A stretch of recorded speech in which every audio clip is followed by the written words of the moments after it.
اب یہ تو آ گیا، وہ کہتے ہیں جی کہ ایک سازش کے تحت ان لوگوں کو، مختلف لوگوں کے جو گروپس تھے ان کو کہا گیا کہ آپ وہاں جائیں، آپ وہاں جائیں، آپ وہاں جائیں. اور وہ کون لوگ تھے جو یہ ٹویٹس کر رہے تھے جس کے ذریعے ان کو انسٹرکشنز مل رہی تھی، ان کے نام بھی آ گئے، انہی کے اندر سے ان کے نام ہیں. اچھا تو ایک تو یہ انہوں نے یہ کنسپریسی کے آرگنائزڈ پلان طریقے کے ساتھ یہ سب ٹارگٹس کیے گئے. اچھا دوسری چیز جو ہے وہ بڑی انٹرسٹنگ ہے، وہ اس کے ریکمنڈیشنز کیا ہیں. ظاہر ہے وہ کہتے ہیں خان صاحب نے یہ انسٹیگیٹ کیا، پلاننگ کے تحت، مرکزی کردار وہی ہے. ہاں مگر اب وہ آگے جا کے جب ان سے پوچھا جاتا ہے کہ جی اس کا کیا کرنا ہے، ریکمنڈیشن کیا ہے، جی بڑی انٹرسٹنگ ریکمنڈیشن ہے.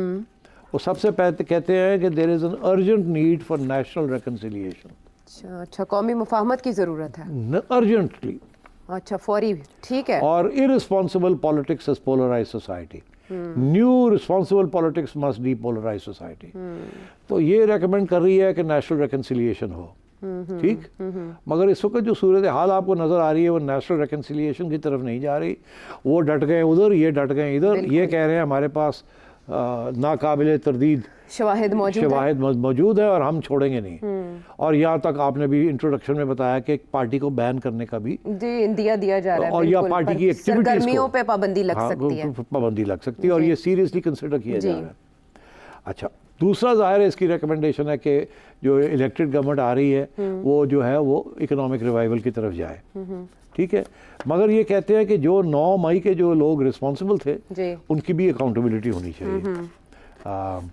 تو یہ ساری تینوں چیزیں کہہ رہے ہیں، اکاؤنٹیبلٹی بھی کہہ رہے ہیں، نیشنل ریکنسیلیشن بھی کہہ رہے ہیں، اور اکنامک ریوائول بھی کہہ رہے ہیں. اس کے اندر کچھ کانٹرڈکشنز بھی ہیں اس رپورٹ کے اندر. وہ کیا ہیں؟ یہی ہے، ایک طرف کہہ رہے ہیں نیشنل ریکنسیلیشن، دوسرا کہہ رہے ہیں ان سب کے اوپر اکاؤنٹیبلٹی بھی ہونی چاہیے. ٹھیک ہے، تو آپ کو لگتا ہے کہ نگران حکومت کے دور میں یہ رپورٹ اگر تیار کی گئی تو یہ حکومت اس لیے اس کو اس طرح سے سیریس نہیں لے رہی، یا یہ واقعی اس میں ایسا سبسٹنس ہے جو چارج شیٹ بن سکتا ہے اور پی ٹی آئی کے خلاف مزید پرابلمس کریٹ کر سکتا ہے؟ میرا خیال ہے اسی قسم کی باتوں کے اوپر فیصلہ جو کہ فوج کے اندر جو اناؤنسمنٹس ہو رہی ہیں کہ ہم اکاؤنٹیبل کریں گے، تو میرا خیال ہے وہ یہ جو ساری چیزیں ہیں یہ جن لوگوں نے بنائی ہے ان کے ظاہر ہے رپورٹ کے اندر اور بھی بہت سی چیزیں ہیں. فار ایگزامپل جو آڈیو اور ویڈیو کانورسیشنز ہیں یا جو ایویڈنس ہے وہ تو نہیں نا اس میں دکھائی گئی. وہ تو جب کیس چلے گا یا بنائے جائیں گے تو اس کے اندر دکھائی جائے گی نا. کیونکہ اگر یہ ایجنسیاں یہ کہتی ہیں کہ یہ ہم نے مانیٹر کیا ہے اور یہ آڈیو ہے ہمارے پاس، تو آج کل تو آلریڈی مسئلے بنے ہوئے نا کہ آپ نے کس قانون کے تحت، بالکل اسلام آباد ہائی کورٹ وہ اسلام آباد ہائی کورٹ پیچھے پہ گیا ہے، تو یہ ایک ایویڈنس جو ہے آڈیوز کی وہ تو اڑ گئی. تو اس لیے میرا خیال ہے یہ طریقے سے اس کو بنایا گیا ہے کہ یہ کافی ہے ٹو اسٹارٹ دا پروسیس. بعد میں دیکھا جائے گا، کیونکہ اگر آڈیو اور ویڈیو نہیں دکھا سکتے. ہاں لیکن لا اینڈ آرڈر سچویشن میں تو آڈیو ویڈیو آپ کر سکتے ہیں نا، وہ تو پیش کیا جا سکتا ہے. تو اب یہ ہے مگر آڈیو ویڈیو کر سکتے ہیں، جو آپ نے ٹیپنگ کی ہے وہ نہیں کر سکتے. ہاں لیکن اگر آپ کی سیکیورٹی کو کوئی پرابلم ہے تو وہ تو الاؤڈ ہوگا نا. ہاں یہ ایشوز ہیں، لیکن مجھے اس پہ آپ سے یہ جاننا ہے کہ رانا ثناء اللہ صاحب نے پہلے تو رپورٹ کو غیر تسلی بخش قرار دیا، لیکن ساتھ ہی ایک شو میں گفتگو کرتے ہوئے انہوں نے کہا کہ کوئی ابہام باقی نہیں ہے اور ہمارے پاس ناقابل تردید شواہد آ گئے ہیں. پھر وہ کہہ رہے ہیں کہ پارلیمنٹ کی متفقہ قرارداد کی روشنی میں پی ٹی آئی کی سرگرمیوں پر پابندی عائد کرنے کا فیصلہ کیا جا سکتا ہے اور اس حوالے سے سپریم کورٹ میں ریفرنس بھی بھیجا جا سکتا ہے. وہ کام جو ممنوعہ فنڈنگ کے بعد نہیں ہو سکا وہ اب ہونے جا رہا ہے آپ کے خیال میں؟ میرا خیال ہے یہ اس کے اوپر سوچ ہو رہی ہے. اچھا. اور اس کا مسئلہ میں آپ کو بتاؤں وہ یہی ہے کہ سارے راستے بند ہوتے جا رہے ہیں نیشنل ریکنسیلیشن کے لیے. اچھا.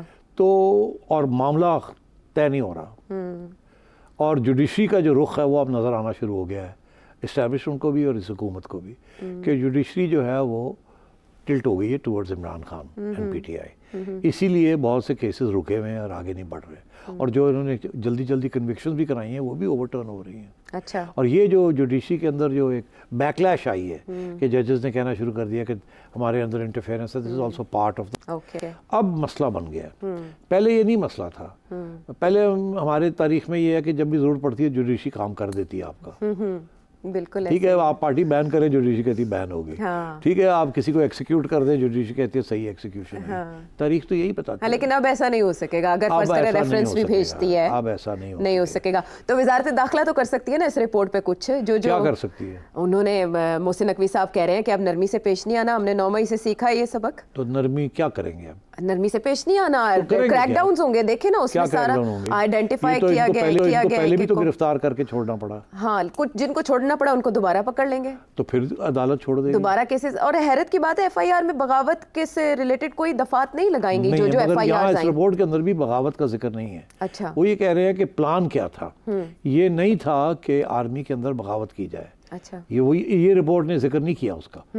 اس نے کیا کہا ہے, یہ رپورٹ کہتی ہے کہ خان صاحب کا پلان یہ تھا کہ یہ سارا کچھ کیا جائے, انتشار پھیلایا جائے, فوج کو اٹیک کیا جائے پبلک کی طرف سے. پھر جو کرنٹ لیڈرشپ ہے اس کے اوپر پریشر پڑے گا from within the army کہ آپ مذاکرات کریں, اس کو ریکنسائل کریں. اسی لیے اس رپورٹ نے پھر نیشنل ریکنسیلیشن کی طرف اشارہ کیا ہے. اچھا, تو یہ نہیں کہہ رہی کہ بغاوت ہو رہی تھی, یہ کہہ رہی ہے پریشر ٹیکٹک تھا. اوکے, اب یہ جو ہے نا یہ بات پی ٹی آئی کے حق میں جائے گی کہ اگر پریشر ٹیکٹک تھا تو بغاوت نہیں تھی, تو پھر بغاوت کی تو آپ بات کر ہی نہیں سکتے. کوئی کنسپیریسی تھی ٹو کریٹ پریشر, تو وہ تو سیاست پہ کنسپیریسیز ہوتی ہیں ٹو کریٹ پریشر, چلتی ہیں. وہ تو یہ جو جلسے جلوس ہوتے ہیں یہ کیا ہوتا ہے, یہ پریشر ٹیکٹکس ہی ہوتے ہیں نا. تو اسے دھماکہ خیز نہ سمجھا جائے اتنا. تو میں یہ سمجھتا ہوں کہ یہ اسی لیے شاید اس رپورٹ کو ہائی لائٹ نہیں کیا گیا کہ اس رپورٹ میں ایک طرف تو اس کا یہ پہلو ہے کہ یہ لوگوں نے یہ کیا, ایک سازش تھی, مگر وہ سازش کی نوعیت کیا تھی. کیا وہ آرمی چیف کی چھٹی کرانا چاہ رہے تھے, یا وہ یہ چاہ رہے تھے کہ پریشر پڑے آرمی چیف کے اوپر اور لیڈرشپ کے اوپر کہ آپ تشدد کا راستہ بند کریں, عمران خان کے ساتھ بات چیت کریں اور اس کو واپس کوئی راستہ کھولیں تاکہ نیشنل ریکنسیلیشن ہو. تو میں یہ سمجھتا ہوں اس کی وجہ سے اس رپورٹ کو ہائی لائٹ نہیں کیا گیا, حالانکہ اس کے اندر لوگوں کے نام لیے گئے ہیں اور یہ کہا گیا کہ اتنا نقصان ہوا اور یہ ہوا اور وہ ہوا. تو اب یہ ہے کہ یہ گورنمنٹ کیا کرے گی, اسی لیے میں سمجھتا ہوں کہ یہ جو ساری باتیں چل رہی ہیں نا کہ کوئی راستہ نکالا جائے نیشنل ریکنسیلیشن کا, یہ جو باتیں چل رہی ہیں نا, معافی مانگے نہیں مانتے, کون ہوتا ہے, پیو کو معافی نہیں مانگی توڑے کو کی مانگا, میرا خیال ہے کہ یہ ایک اب راستہ کھولنے کی کوشش کی جا رہی ہے. اب یہ رپورٹ اسی لیے اس کو زیادہ اہمیت نہیں دی جا رہی کیونکہ یہ رپورٹ جو ہے یہ کسی اور طرف لے جا رہی ہے بات کو. اور وہ شاید آج کل کی جو لیڈرشپ ہے پی ڈی ایم کی اور اسٹیبلشمنٹ کی, وہ شاید اس طرف وہ نہیں لے جا سکتی یا نہیں لے جانا چاہتی. ٹھیک ہے. اور ادھر خان صاحب جو ہیں وہ بھی بالکل جسے کہتے ہیں نا بینڈ نہیں کرنا چاہتے کسی سے, اور ان کا پلان ابھی یہ اسی لیے ایک طرف کہتے ہیں کہ معافی نہیں مانگیں گے, دوسری طرف یہ کہتے ہیں ہم تو بات کرنے کے لیے تیار ہیں.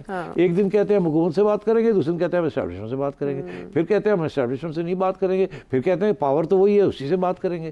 تو اسی لیے یہ ساری کنفیوژنس چل رہی ہیں یہاں. ٹھیک ہے, مگر یہ راستہ ابھی بند ہے اور یہ رپورٹ جو ہے یہ ادھوری قسم کی رپورٹ ہے, اسی لیے میرا خیال ہے اس کو اہمیت نہیں دی گئی. لیکن یہ نگیٹ کر رہی ہے فالس فلیگ آپریشن کے دعوے کو عمران خان صاحب کے, اتنا تو نگیٹ کر رہی ہے. وہ تو ظاہر ہے کہ فالس فلیگ بالکل نہیں ہے, یہ تو سارا کچھ ہوا ہے, یہ کیا گیا ہے. اچھا, جس چیز کو نگیٹ کر رہی ہے کہ کیا یہ فوج کے اندر بغاوت کروانی تھی, وہ نگیٹ کر رہی ہے, وہ نہیں ہے. اس کا مطلب ہے رانا صاحب بھی یہی بات کر رہے ہیں نا, جیسے آپ کہہ رہے ہیں کہ ابھی آدھی رپورٹ ہے, کائنڈ آف آدھی چارج شیٹ ہے. اب علی امین گنڈا پور صاحب یہ کہہ رہے ہیں کہ اگر آپ ثابت کر دیں کہ ہم قصوروار ہیں 9 مئی میں تو ہم معافی مانگ لیں گے. قصوروار تو ہیں, اچھا چلے معافی مانگ لیں, معافی مانگنے پڑے گی, مگر کیا وہ معافی قبول ہوگی؟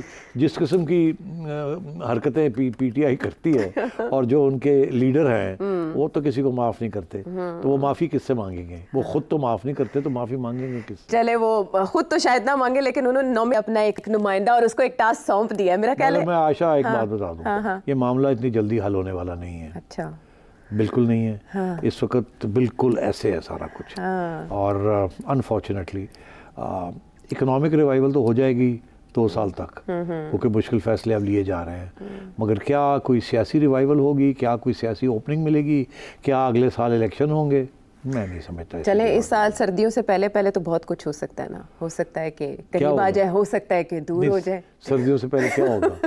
سردیوں سے پہلے ساون کا مہینہ آئے گا.